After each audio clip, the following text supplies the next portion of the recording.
Let me continue the 2016 questions.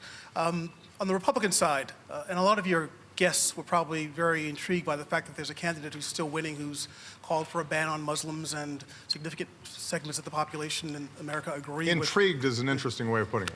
Struck. Well, what was their reaction? That's one of my 5 questions. But the point is, Ron, let's stick to 2. The point is, in the past you've explained that as anger, resentment, insecurity, economic insecurity. And the question is, how much responsibility do you accept for that reservoir of feeling in the country that's propelling that sort of candidate? And a couple of weeks ago, you told Matt Lauer that Donald Trump would not win the presidency. Mm-hmm. Do you now think that he will not win the nomination as well? And what about Rubio and what about Cruz? I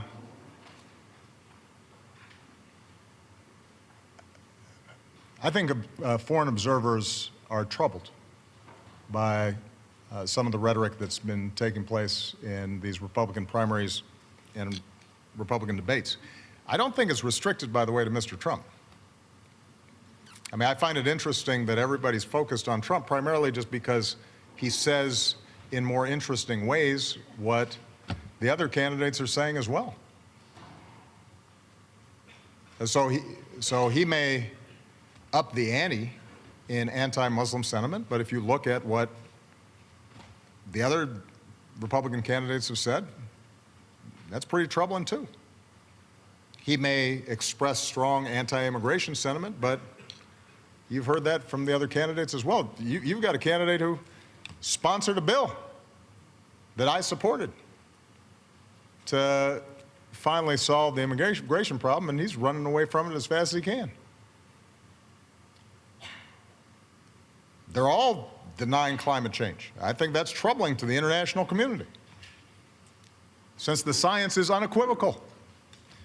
And, you know, the other countries around the world, they kind of count on the United States being on the side of science and reason and common sense, because they know that if the United States does not act on big problems in smart ways, nobody will. But this is not just Mr. Trump. Look at the statements that are being made by the other candidates. There's not a single candidate in the Republican primary that thinks we should do anything about climate change, that thinks it's serious. Well, that's a problem. The rest of the world looks at that and they says, how can that be? I'll leave it to you to speculate on how this whole race is going to go. I continue to believe Mr. Trump will not be president. And the reason is because I have a lot of faith in the American people. And I think they recognize that being president is a serious job.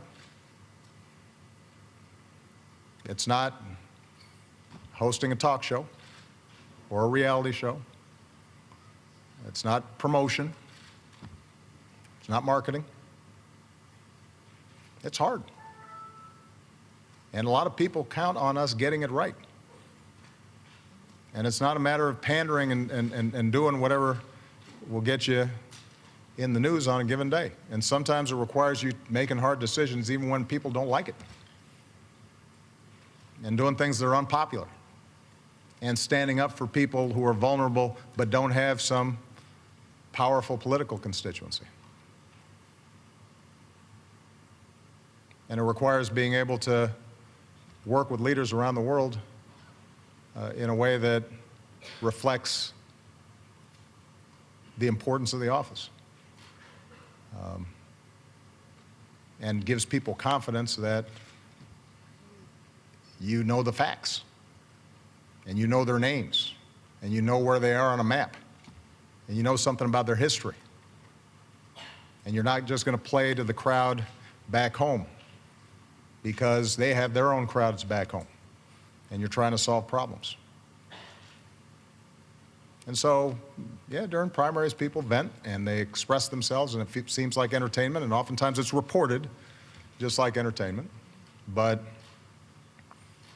as you get closer, reality has a way of intruding.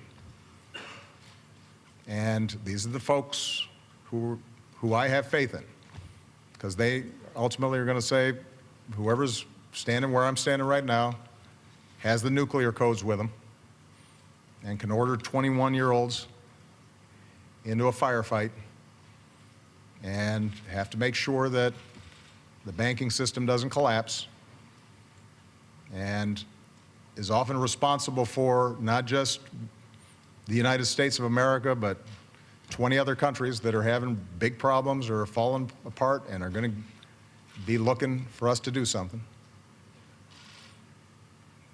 And the American people are pretty sensible. And I think they'll make a sensible choice in the end.